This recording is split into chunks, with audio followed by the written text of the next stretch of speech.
सुप्रभातम नमस्कारः स्वागतम अत्र भवतां सर्वेषां संस्कृत व्याकरण पाठने व्याकरणस्य श्रृंखलायाम् अद्य वयं प्रत्ययेषु कृतप्रत्ययानां विषये ज्ञास्यामः।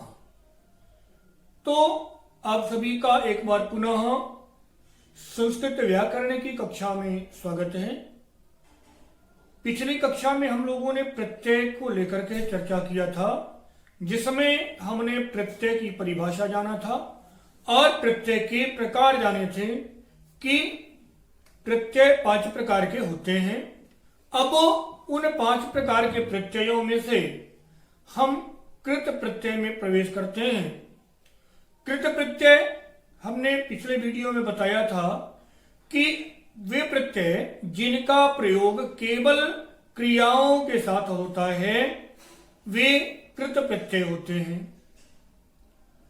कृत प्रत्यय के अंदर जब प्रवेश करते हैं तो उसके अंदर बहुत से प्रत्यय आते हैं। अब उन प्रत्ययों को समझने से पहले कुछ चीजों को हमको और ध्यान देना पड़ता है। जैसे जो प्रत्यय होते हैं उनके साथ में कुछ स्थानों पर ई का आगमन हो जाता है, यानी धातु में ई लग जाता है। जैसे आप लोगों ने पठित्वा, चलित्वा, हसित्वा इत्यादि पढ़े होंगे शब्द, लेकिन यहीं पर गत्वा, भूत्वा या दत्वा भी पढ़ा होगा। तो यहां पर कहीं पर हसित्वा, हस से हसी बन गया, तो गम से गमी क्यों नहीं हुआ?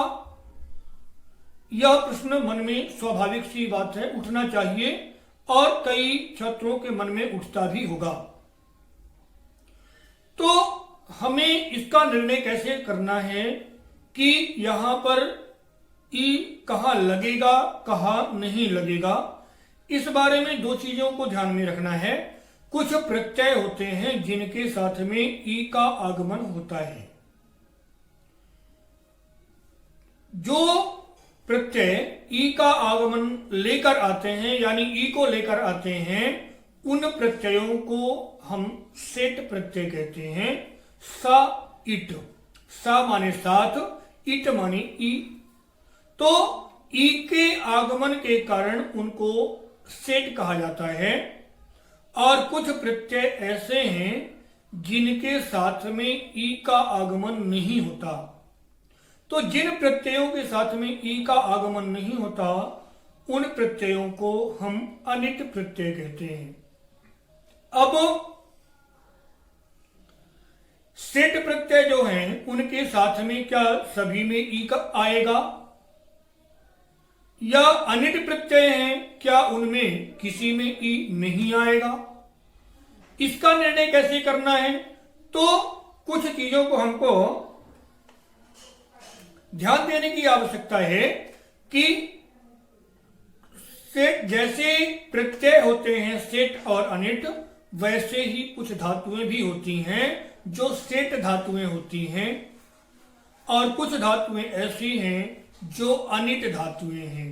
तात्पर्य यह कि कुछ धातुओं के साथ में ई का आगमन होता है और कुछ धातुओं के साथ में ई का आगमन नहीं होता है। अब किन धातुओं के साथ में ई का आगमन होता है, किन धातुओं के साथ में ई का आगमन नहीं होता है, इसका निर्णय कैसे करें? तो मूलतः इसके निर्णय के लिए हमें पाणिनि व्याकरण के कुछ सूत्र याद करने पड़ते हैं, कुछ चीजें रटनी पड़ती हैं। उनको रटने के लिए, उनको जानने के लिए एक छोटा सा वीडियो काम नहीं करेगा, इसके लिए बड़ा लंबा विषय बनेगा। अतः शॉर्ट में समझने के लिए, यद्यपि यह जो मैं नियम बता रहा हूं यह 100% सही नहीं है, किंतु 90% तक यह नियम काम करेगा। अब जो स्वरांत धातुएं होती हैं, मतलब ऐसी धातुएं जिनका अंत स्वर से होता है, उन धातुओं के साथ में ई का आगमन नहीं होता है, यानी वे धातुएं प्रायः अनिट धातुएं होती हैं। ध्यान में रखेंगे, जो स्वरांत धातुएं हैं वे प्रायः अनिट धातुएं हैं, सभी नहीं कह सकते किंतु अधिकतर वे अनिट धातुएं होती हैं। जैसे भू धातु है, ज्ञा धातु है, या पा धातु है पीने के अर्थ में, दा धातु है देने के अर्थ में, नी धातु है लेने के अर्थ में। तो जिन धातुओं जो स्वरांत धातुएं हैं वे प्रायः अनिट हैं, यानी इनके साथ में ई नहीं आएगा। दूसरा, मकारांत धातुएं भी प्रायः अनिट होती हैं, यानी जिन धातुओं का अंत मा के साथ में होता है उनके साथ में भी ई का आगमन नहीं होता है। जैसे गम धातु है, नम धातु है, क्षम धातु है, तो इनके साथ में भी ई का आगमन नहीं होता है। इसके बाद में कुछ शकारांत धातुएं हैं, इनके साथ में भी ई का आगमन नहीं होता है, यानी ये धातुएं भी अनिट धातुएं होती हैं। अब इसके अलावा प्रायः धातुएं सेट धातुएं होती हैं, यानी उन धातुओं के साथ में ई का आगमन होता है। अब जैसे हम प्रत्यय में आएंगे, प्रत्ययों के अंदर घुसेंगे, तो कौन सा प्रत्यय सेट प्रत्यय है, कौन सा प्रत्यय अनिट प्रत्यय है, यह मैं प्रत्यय के साथ में ही बताता चलूंगा। अब एक बात और विशेष ध्यान देने की है, कुछ प्रत्ययों में जो मकारांत धातुएं हैं उन मकारांत धातुओं में ई का आगमन तो नहीं होता, लेकिन वहां पर म का लोप भी हो जाता है, यानी म लुप्त होकर के, जैसे गम धातु है तो गम से म का लोप हो गया, यानी म हट गया तो बचता है ग। अब जो प्रत्यय लगेगा गा के साथ में लगेगा, तो हमें इस बात को भी ध्यान में रखना होगा, यद्यपि किस प्रत्यय में मां का लोप होना है, किस प्रत्यय में मां का लोप नहीं होना है, यह मैं प्रत्यय के साथ बताता चलूंगा। आपको मैंने पहले भी बताया था, एक प्रत्यय को लेकर के हम एक वीडियो बनाएंगे, या अधिकतम 2 प्रत्ययों को लेकर के एक वीडियो बनाएंगे। तो उसके लिए हमें थोड़ा सा अभी 1-2 वीडियो आपको लंबे देखने को मिल सकते हैं, किंतु जब तक आप पूरा वीडियो नहीं देखेंगे तब तक आप पूरी तरह से इस प्रत्यय को समझ पाने में असमर्थ होंगे। यानी प्रत्यय को समझने के लिए आपको प्रारंभ से लेकर के अंत तक पूरा वीडियो देखना ही होगा, तभी आप प्रत्यय को समझ पाएंगे।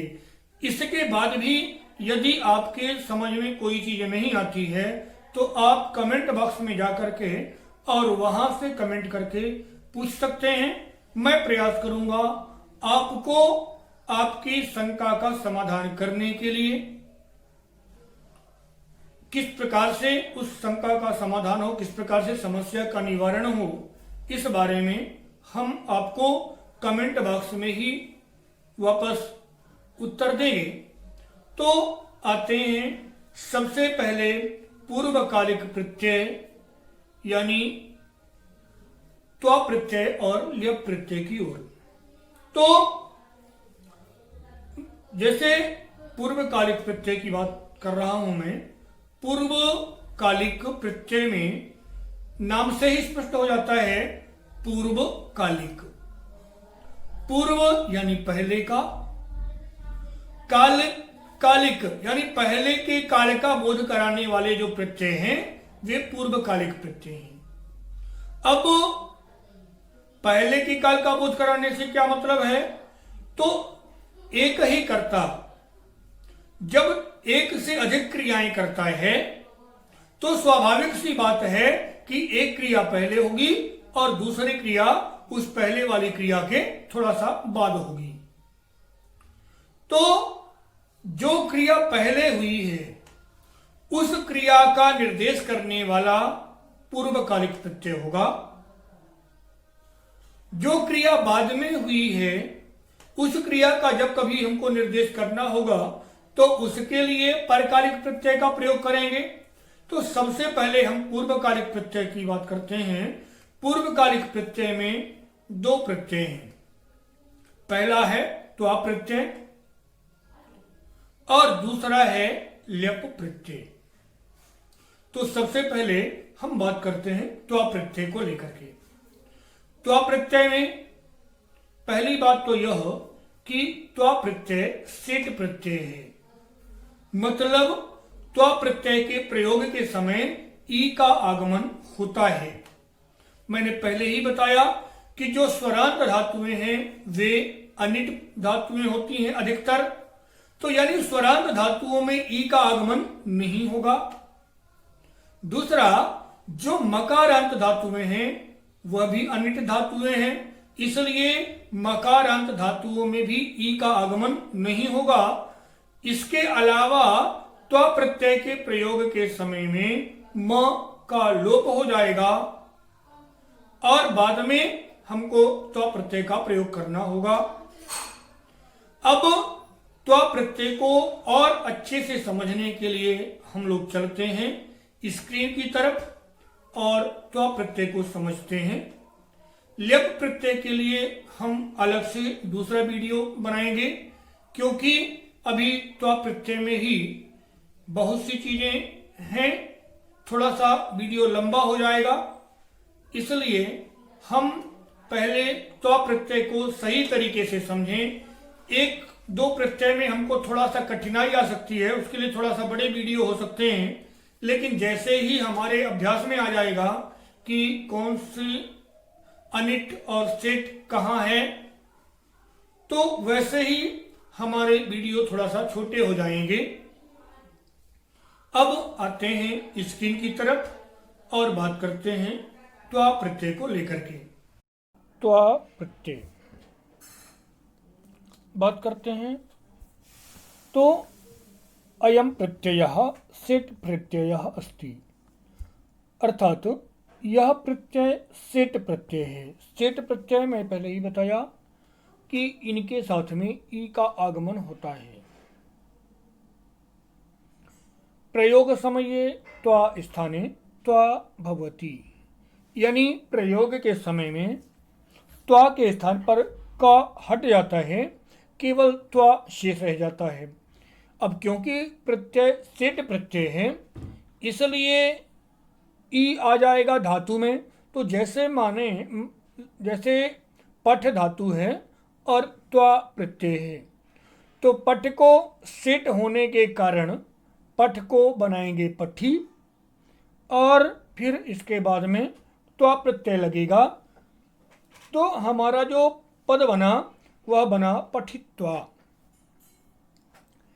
इसी प्रकार से चल धातु, तो चल के साथ में त्वा प्रत्यय लगाना है। तो चल में ई आया तो हुआ चली और त्वा यानी चलित्वा। पुनः हस और त्वा हसित्वा।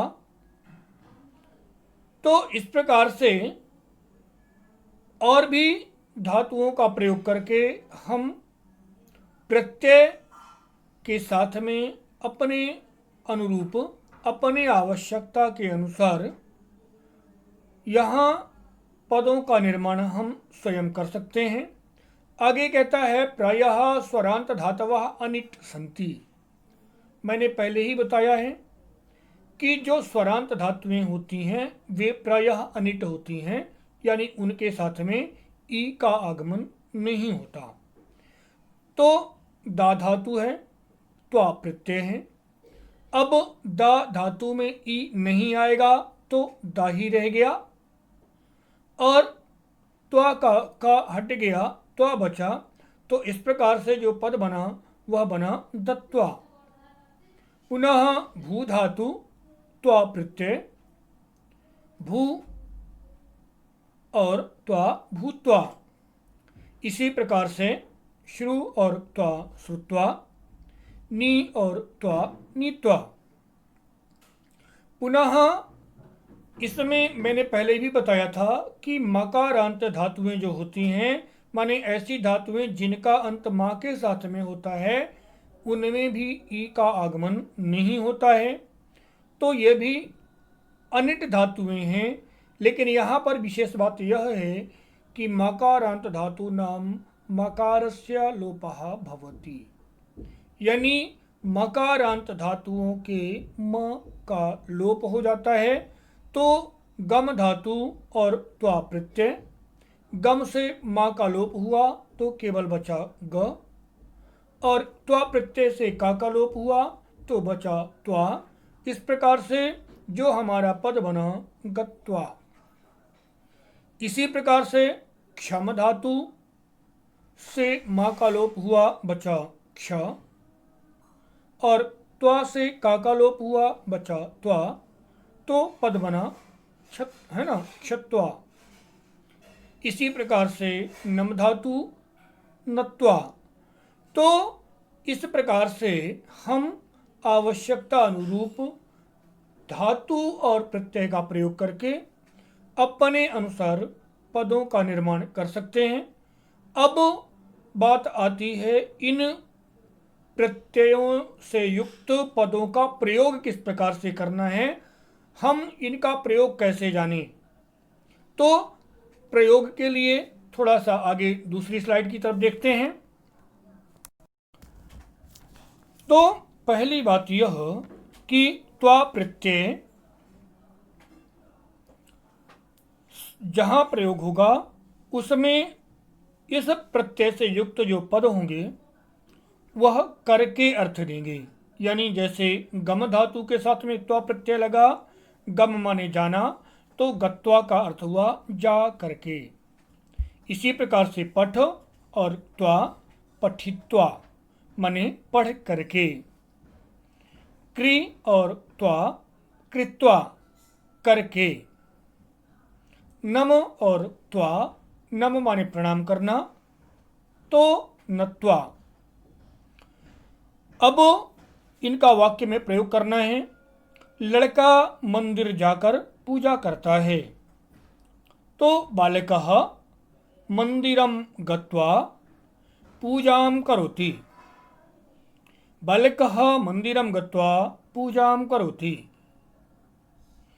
लड़का मंदिर जाकर के पूजा करता है। गुरुः अध्ययनं कृत्वा शिष्याय ज्ञानं ददाति। गुरुः अध्ययनं कृत्वा, गुरु अध्ययनं करोति, गुरु पहले अध्ययन करते हैं और बाद में शिष्य को ज्ञान देते हैं। तो पहले जो क्रिया हुई अध्ययन करने की, इसलिए गुरुः अध्ययनं कृत्वा शिष्याय ज्ञानं ददाति। भक्तः देवं नत्वा गुरुम् अभिवादयति। भक्त देवों को प्रणाम करके, देवता को प्रणाम करके गुरु को प्रणाम करता है। छात्रः शास्त्रं पठित्वा ज्ञानम् अर्जयति। इसी प्रकार से माता भोजनम पक्त्वा परिवेशयति। माता भोजन पका करके और परोसती हैं। छात्रः चित्रं दृष्ट्वा आनंदम अनुभवति। छात्र चित्र देख करके खुश होता है। चोरः धनम नीत्वा पलायते। चोर धन ले करके और भागता है। अध्यक्षः भाषणं कृत्वा तिष्ठति। तो इस प्रकार से हम शब्दों को लेकर के पद मने त्वा प्रत्यय से युक्त पदों को लेकर के वाक्य बना सकते हैं। मैंने अभी बताया कि त्वा प्रत्यय के पदों को लेकर के, यहाँ पर भी करके आ गया। वयम त्वा प्रत्ययान्त पदानि स्वीकृत्य अथवा गृहीत्वा, वयम त्वा प्रत्ययान्त पदानि गृहीत्वा वाक्य निर्माणं कर्तुं शक्नुमः। अब आगे इसी अर्थ में ल्यप प्रत्यय का प्रयोग होता है। ल्यप प्रत्यय को समझने के लिए हम लोग थोड़ा सा आगे दूसरा वीडियो देखेंगे, क्योंकि यह वैसे भी 20-22 मिनट के आसपास वीडियो हो गया है, तो बहुत देर तक देखना भी थोड़ा सा कष्टकारी हो जाता है। अतः किंतु इसके पहले यह बताना आवश्यक था कि धातुएं कौन सी सेट हैं, कौन सी अनिट हैं, सेट का अर्थ क्या है, अनिट का अर्थ क्या है। इन सबको जानने के बाद मुझे लगता है कि अब हमारे लिए इस प्रत्यय का प्रयोग बिल्कुल सरल हो गया होगा। तो बने रहिए हमारे साथ और आगे की वीडियो हम देखेंगे। तब तक के लिए धन्यवाद। वदतु संस्कृतम, जयतु भारतम।